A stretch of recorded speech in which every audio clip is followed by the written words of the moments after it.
Happy New Year, everybody. Hope you're having a good one so far, and welcome to another McG10. What could be a more appropriate list to kick off the new year than by talking about some of my favorite movie-going experiences from the previous year? Now, I know a lot of really good and critically acclaimed movies have come out in around the December, January time, and are technically considered to be into the 2015 category.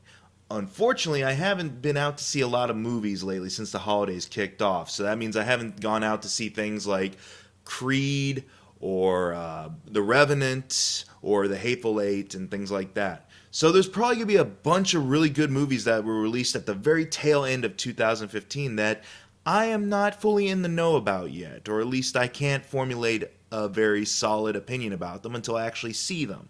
So this list is actually comprised of the top 10 movie-going experiences for me in 2015. Avengers Age of Ultron. It's not necessarily as good as the first Avengers. It's got a little bit of issues when it comes to maybe too much story and too much world building for the MCU in general going on in it. But all the actors are on the top of their game with their roles. The action's spectacular. The effects are really good. The character development's pretty solid. And of course, I can't pass up a villainous James Spader role, even if it is mostly motion capture. Not as good as the first one, but at the same time, it's still a fun movie and an enjoyable movie-going experience for me. Mission Impossible Rogue Nation. Tom Cruise just continues to up his game as an action hero as he gets older with some really awesome practical stunt work, a very intriguing plot with regards to building up this anti-IMF finally in the Syndicate. And again, a lot of the actors are on top of their game, with Tom Cruise once again knocking out of the park as Ethan Hunt, and especially Simon Pegg playing a very witty and hilarious sidekick in Benji, but also very sympathetic too with regards to he's kind of the everyman of the IMF. Throw in a very chilling villain and a very seductive yet competent and strong-willed female counterpart to Ethan Hunt, and Rogue Nation is pretty solid.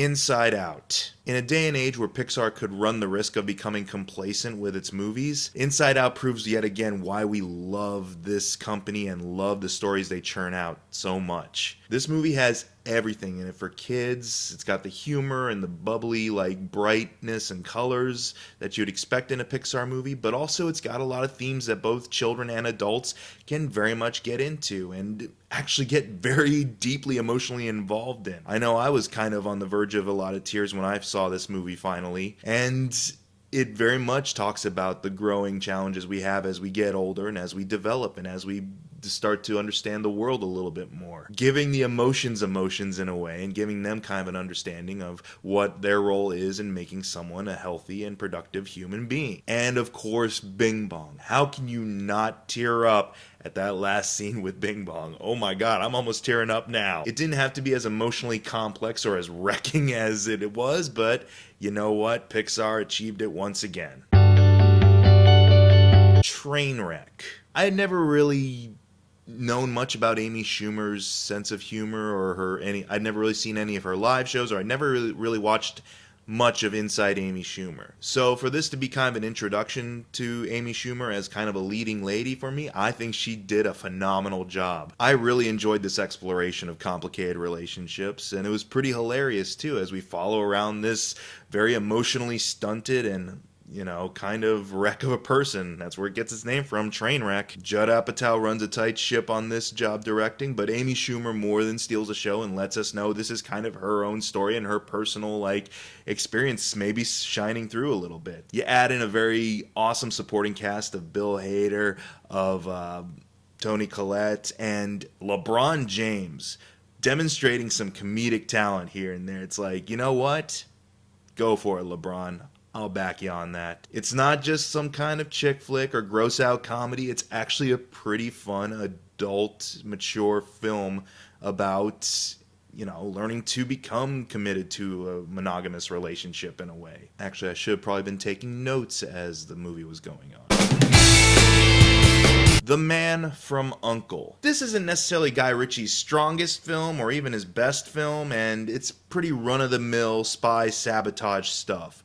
but it makes up for all that with a lot of style and a lot of swagger in its leads. Henry Cavill plays an awesome secret agent as Napoleon Solo, and definitely steals the show with one of the best scenes in the movie where he finds a sandwich and some wine in an abandoned truck as his partner in crime, Armie Hammer's Ilya, is out there in a boat chase. He's just sitting there watching him, just very matter-of-factly, and then decides to get involved by driving the truck into the river. This would have been an awesome Superman-Batman team-up, because as we all know, Armie Hammer was supposed to play Batman in George Miller's Justice League. So imagine you got Superman over here, Napoleon Solo, and then Armie Hammer over here as Ilya. You throw in a couple of cameos such as Hugh Grant and also a great leading lady to kind of counterbalance Napoleon and Ilya's escapades, and The Man from U.n.c.l.e. was a thoroughly enjoyable sit.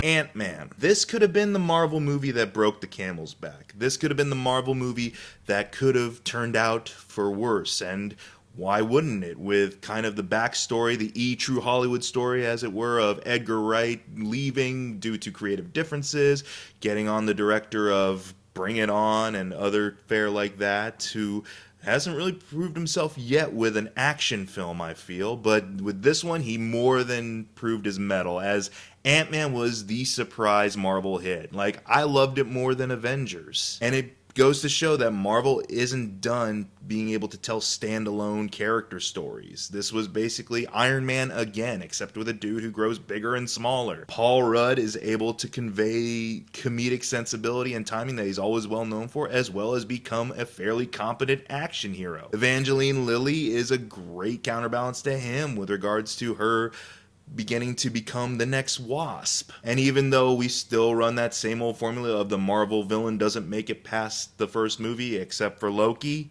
Darren Cross was a fairly intimidating and chilling villain as Yellow Jacket. But of course, the brightest side of this whole movie was Michael Douglas, very much adding some respectability and again credibility to these movies with his performance, his just natural gravitas. I can't wait to explore more of the quantum realm with Ant-Man and the Wasp in the next couple of years. So way to go, Ant-Man. You still prove that Marvel has got what it takes and can basically make a movie out of everything.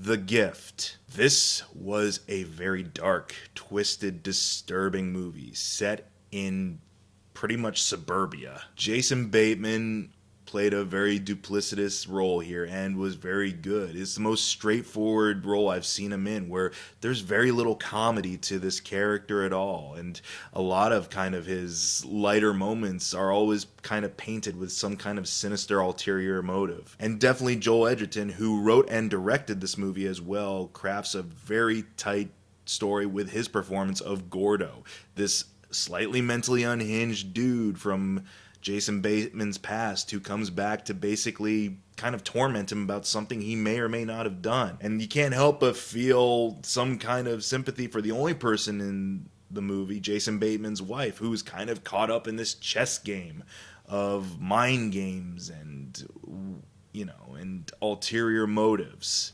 It's a very demented type of film, but in the best way possible, that it builds on tension and it builds on the suspense to the point where when it comes to the end with the grand revelation at the end, which I won't spoil for you here, that you just feel kind of hollowed out by the experience. But that's the film's intent, is to make you feel hollowed out by the actions that these characters take in either trying to get revenge on each other or trying to cover up things about their past or just trying to be the biggest asshole possible in this movie. The Gift, it was very taxing on the compassion meter, but definitely worth it, and it's very cool and stylized with its urban noir thriller aspect. Kingsman, The Secret Service. Colin Firth, action hero. You can just leave it there probably, but there's so many more good things about this movie that I really got jazzed for and have been getting jazzed about in repeated viewings.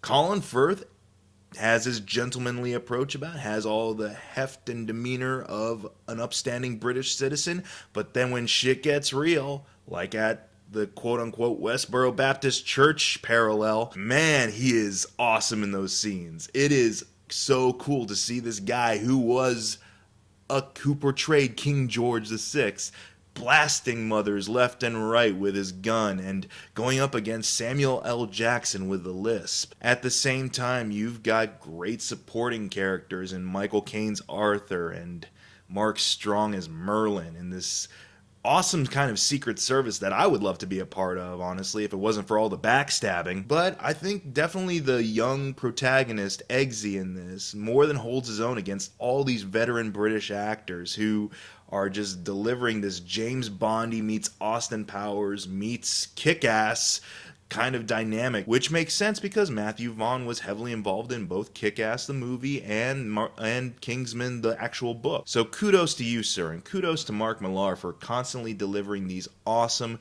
eclectic, action-packed, and very kind of really grounded and brutal takes on very familiar styles such as the superhero film and the Bond films.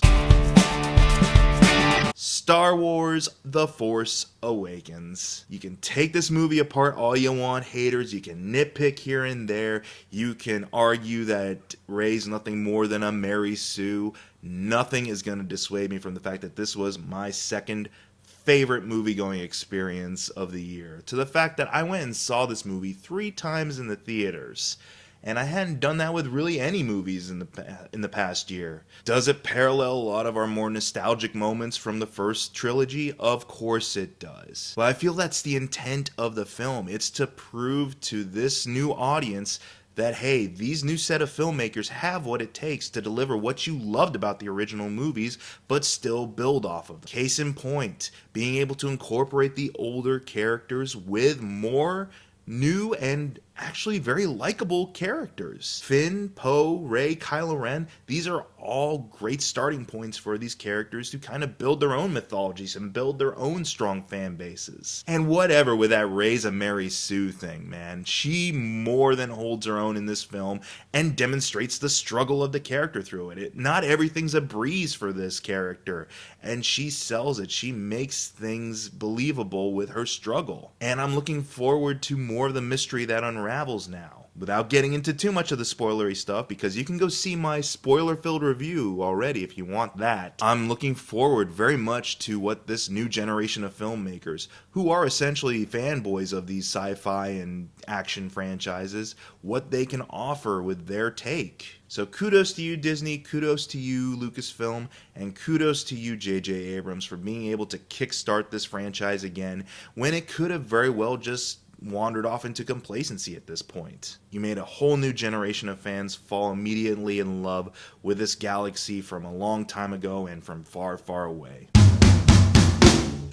Mad Max Fury Road. This movie had everything, and it all came from the action movie's grandpa, essentially. George Miller has got what it takes. I hope he doesn't quit working until he dies. And now, honestly, I'm kind of curious what he would have offered for Justice League, because, man, the action and the visuals in this movie are spectacular. A lot of practical stunt work, really well done. A lot of great design work on the vehicles and the world itself in what could have just been essentially just barren wasteland. And brilliantly crafted characters. Mad Max is very much man with no name, says very little, but carries you through the film. But of course, Charlize Theron as Imperator Furiosa more than demonstrates that, yeah, you don't need Mary Sue characters. She's definitely not a Mary Sue character. She is a competent, strong-willed, and extremely likable action lead in this movie. Honestly, I want to see more films with her, kind of a spin-off series with her adventures. I want to see what brought her to that point. What is essentially just a long chase scene adds so much more, and we're all the better for it. It was one of the most rewarding experiences in the theater to watch this in its full 3D glory, and nothing frustrates me more than the fact that it didn't really get the respect it deserved at the time of its release. Only now are people really really kind of getting what this movie was about when all they were talking about then was Pitch Perfect 2. If ever they re-release it to theaters, do not pass up this opportunity to see this visual feast. And I really, really, really want to see more from George Miller. Please make this possible, studios. So those are my top 10 favorite movie-going experiences for 2015. What were some of your top favorite movies for the past year? Just let me know in the comments below and like and subscribe. But I know you're not really here for this video. You're here for the next one, in which you get to see me rage like a madman. Coming up soon, the top 10 worst movie-going experiences from 2015.